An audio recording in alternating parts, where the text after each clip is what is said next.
Welcome to Kreston Menon Perspective, where we discuss topics that matters to businesses. I'm your host, Shibu Abraham. The last episode, we discussed with Raju Menon on business resilience and how Kreston Menon supports clients to navigate during difficult times. And today we have two wonderful guests, Sangeetha Thomas, the CEO of Kreston Menon Consulting, and Taha, Mohammed Taha, the lead consultant, security and cyber resilience at Kreston Menon Consulting. Welcome to Kreston Menon Perspective. Kreston Menon Consulting actually sits at the intersection of audit, business advisory, and cybersecurity, and that too at a very advanced economy market called Dubai and UAE.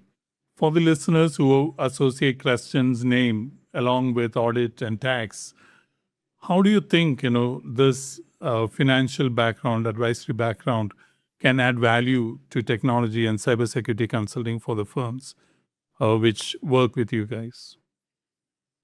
I think being part of a financial advisory firm is what gives us the advantage, because you see, when a CISO goes to a CFO, for example, to say that he needs a budget, he's not going to talk in terms of threat actors, or he's not going to talk in terms of what are the attack vectors. All right.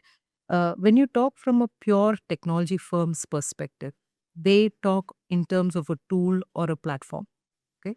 But when we look at a firm from a financial advisory perspective, we understand how boards think about risk. We understand how regulators look at evidence. We understand how technical or exposure from a technology front can translate into business risk and operational risk. So the thing that we are fluent is to convert a technology exposure into a business exposure, okay, which makes it easier for organizations to understand what is the play on the ground. Okay, when we talk about financial exposure, people understand it much better. Yeah. When we talk about operational exposure, people understand it much better. But when we talk about technology exposure, generally people think this is only about cyber attacks, or it's only about not clearing an audit, or not having a particular certification, or not having a particular tool on their enterprise estate. It's not all that. It's about how collectively the business can brace itself against vulnerabilities or weaknesses within its own control framework, so that it can function the most optimal way it can, getting the best ROI on terms of their technology investment, and also build that resilience. So coming from a financial advisory angle, or as an audit firm, we have seen the architecture of firms from inside, and that is what gives us the advantage to transform organizations digitally and deliver the advisory value. I was having a conversation with Taha before the podcast where he was mentioning, when we go to clients and talk about cybersecurity, they will say, I have all the tools. We have policies in place. And maybe, we have a pretty much decent compliance standards which we follow. So do you think that is enough, or, how do you take the conversation forward from there? Or how do you make them understand what is actually needed? So we have seen that the organizations have implemented policies, procedures. They have documented the policies, procedures, roles and responsibilities, KPIs. But in effect, we have these are the challenges we face, that it is not effectively implemented in organizations. We have seen. So for the effective implementation, we advise them in a sense that how these policies can be effectively implemented, the tools, how they can utilize in an effective way to support the business functions and improve their processes across the organization. Yeah, and Sangeetha, when you start an engagement, Kreston Menon Consulting, going to a client and start the engagement, and towards the end of the assignment, I heard, the clients are very much surprised about the outcome. and um, maybe they didn't have any expectations, or this was not the expected outcome of the assignment or the engagement which you had with. Can you just shed some light into some incidents like that? See, normally when we go to an organization, it's not a question of what do you have or what have you built. Because if you ask an organization, they will talk about we have these toolings, we have these certifications, we have these policies. The real question is what have you tested, okay, and how those tests have been performed under certain stress conditions or factors. Because that's where a real dynamic world works out. So you can have all of these, but question is, when did you review it? When did you actually practically apply it? All right. Who acted on it within a calendar cycle rather than out of their own memory? Are people geared towards handling things in a particular way? So we're not talking about policies and procedures just as documentation or You see, say, clients are happy with getting an ISO yeah, certification. or even implementation for that matter. Okay. Implementation, we want to see how they've implemented, but more than implementation, we want to see how the enterprise estate has been tested in real conditions so that you understand what is the resilience that you have. So the surprise for most people is that sometimes the surprise is that, oh, we didn't know we had all these things because, they don't see it working together, point one. The other surprise, of course, is they think, oh, we thought we had all of these things, but then, we understand how disconnected all of the different aspects are, that we don't seem to be functioning in a cohesive way. So these are two outcomes which determine maturity in terms of a cybersecurity practice. And in last episode, which I mentioned, Mr. Menon was talking about uh, continuity of business continuity, resilience, and all. So, from a consultant's point of view, how do you see the business continuity, especially during this, uncertain times when nothing is certain, So, how do you see business continuity in organizations, and then how do you advise them on these lines? Business continuity is more than just document. You see, business continuity is actually a capability within an organization. So many organizations, they seem to have a business continuity, but then it is not a comprehensive one. So if you look at UAE today, UAE is very serious about building this business continuity and resilience. A good business continuity plan looks at the entire enterprise and says, I need to understand what are the critical processes I have. I need to understand the dependencies, both inside my organization and outside my organizations, like what depends on what and what is relatively more critical. And do I identify the single point of failure? Okay. And do I have the people, the process, and the technology which will kick in case of an event? Have I tried out different scenarios? Okay. And for these scenarios, do I have corresponding strategies? Okay. Now, if I have not tested it in these kind of scenarios, which is what we call as a cyber drill exercise, if I've not done it, then my business continuity just remains on paper. It is not exactly a capability, and people are not activated towards using those the continuity plans in the way it's supposed to be at the time a disruption happens. Kanda, you want to answer? Yes. So NCEMA, which is National Emergency and Crisis Management Authority, has the business continuity framework, or you can say standard, which guides us on what Sangeetha mentioned. It has a standard in place. It has proper templates, which takes care of all these aspects. And it is a mandate now for the organizations, critical entities, to report their critical business processes to Dubai Resilience Center. Okay. So this is one initiative that we have in the current geopolitical situation.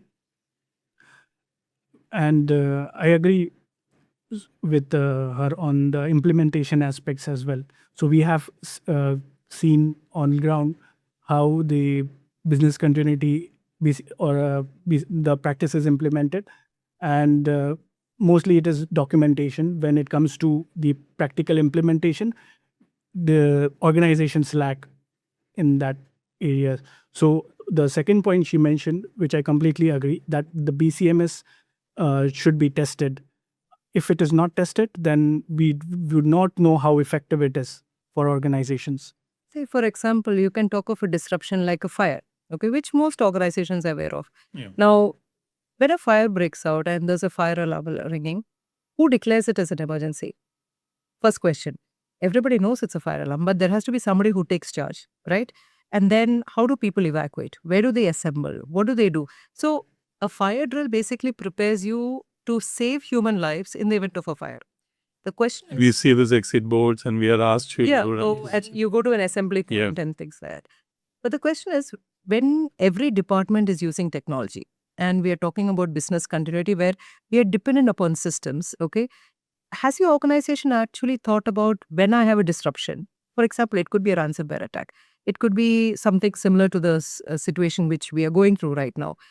In the case of an emergency, who declares it? Okay, when somebody declares it, who does what? How does your vendor or your ecosystem respond? Because are they also aware of your needs?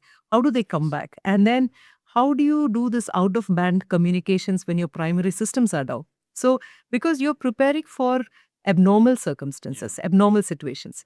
And the question is, if you have not rehearsed it, then you're not going to be able to do it firsthand when it starts. So this is the importance of conducting a cyber drill much ahead. So you're prepared. Like just as we do a fire drill, if you do a cyber drill, then you are much better prepared for responding to an abnormal situation. And your people have the confidence that they can thrive through this. You see, there is no panic. There is a much more organized way of handling the crisis. And that's the best practice in a crisis management. And these days, the number of threats, so the incidents are going up also. Yes. Maybe it has to contribute to the volatile situation, the geopolitical situation also. So it is really heartening to see that the government itself is becoming a role model Yes. where they, implement systems. They have the procedures in place. Do you have any experience working with the government or any of the bodies where we could give some examples how we are ready, how UAE is ready? One of the things which we found recently was, you see, because there was a lot of attack on infrastructure here. I mean, if you look at the Cybersecurity Council, UAE Cybersecurity Council, they say about 50,000 attacks per day or more than that. All right. So one of the things that the government here in Dubai has done is mandate access reviews. Okay. So generally what happens is we give people access to our systems. And then there are applications which you give access. You know, when we tick the box and we say we permit for this. And then there are systems which work. So there are multiple people and non-human identities which access your enterprise estate. What we have seen is that now the government has asked every entity to review the access which is provided to their systems. Yes. In our experience, we have seen that user access review now just is like 23-25% of part of the access review total when we consider as a whole, because access review is not just the users. As Sangeetha mentioned, there are other aspects as well. There are service accounts and the non-human, yes, Managed identities. managed service identities, yes. principals. So, like when we're talking about today, we have something called a concept called a zero trust. Okay. Basically, the idea is that we don't trust by default, but we assume a breach possession. Okay. So we assume that we can be breached, all right, so that we explicitly verify whoever is coming. Because now when we're talking about disconnected world, I mean, we're no longer accessing systems just at one location. We are on the go. Yeah. So what is very critically important for organizations is to manage identities. Okay. Who accesses what, from where, how, and why.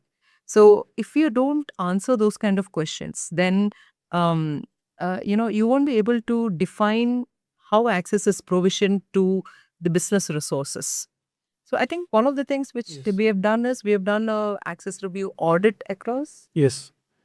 And I think just not with the government. I'm talking Yes. when we talk to private sector also. Yes. The IT people randomly, or maybe just a verbal confirmation, and they give access to the servers or emails or whatever it is, and then they forget to review it or take it off when it is maybe it was given for an assignment. And do they actually validate or go back and check whether it has been taken off after the assignment? Yes. So you must have seen this happening with the private sector also. Yeah. So when we're doing the access review, like one of the things, especially in private sector, which we see is, you see, in natural progress of a business, there are a lot of requests which come in, which you grant, which you kind of manage. Okay. But then one of the common things we find in an access review audit, or let's say as a holistic audit, we find a lot of stale users, people who have left the organization and gone. You wanted to keep the mailbox active for some time, maybe 1 to 3 months, and then we find that that mailbox has been open for 3 years. Okay.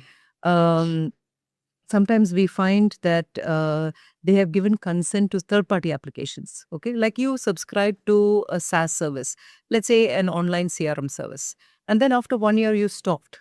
But then the permission which is given is still continuing on the system. So we have something called an orphaned service principle, which means the application is outside your enterprise, but then the permission is still here. Okay. So when you look at an attacker, like, recently, one of the things which is maybe pretty scary or shook the technology world is that we had GitHub compromised. Now, GitHub is where all developers, we upload the source code and then, we develop accordingly.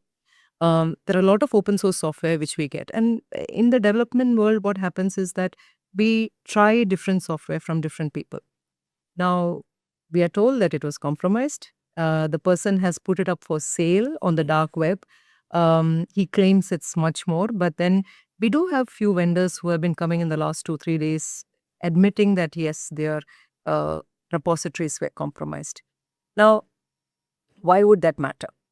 It would matter because most often we download from GitHub, all right, or we download from repositories. We had this case of a bank in New York who took, as part of their AI enablement for fraud testing, they enabled a model from a very reputed vendor. And during testing, the fraud detection was about 94%. All right. And then they go live. When they go live, they find out that in 6 weeks, 875,000 is taken away from the account. Okay, by the time they detect it, it's too late. All right. Reason being, the AI model which they downloaded was from a repository which was compromised. The model was compromised. There was a backdoor. And so actually, this is something which happened. Okay. So they need to test. Okay. So when you look at people don't like security people because security people make life harder for everyone. That's the general consensus. But if you look at it, if there are frameworks, if there are best practices, if the government is mandating something, like for example, Dubai in UAE, we have an immense push towards AI. All right. And there are certain guidelines and frameworks given so that you can do it in a secure and safe manner. In the rush to also be part of the AI bandwagon and in the rush to adopt technology fast, get things done, people do not put the guardrails.